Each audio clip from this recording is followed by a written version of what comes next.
The final video to fix Outlook on Android not working or not receiving mail, because missing emails can break your day fast. Are you opening Outlook on your phone and seeing no new emails, sync errors, or the app not loading properly? This problem happens when sync settings turn off, background data gets blocked, or the app cache becomes corrupted. Sometimes battery saver mode, outdated app versions, or account sync issues also stop emails without warning.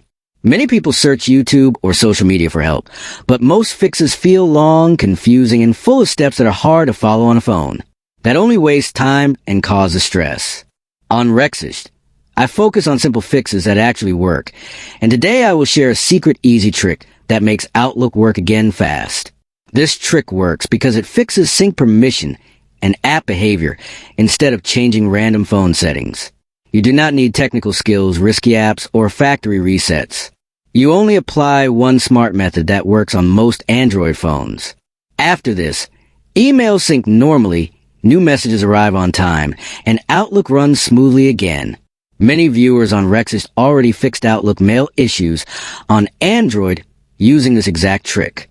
If you want a clear step-by-step tutorial that anyone can follow easily, comment yes below, and I will upload it to help you fix Outlook on Android not working or receiving mail for good.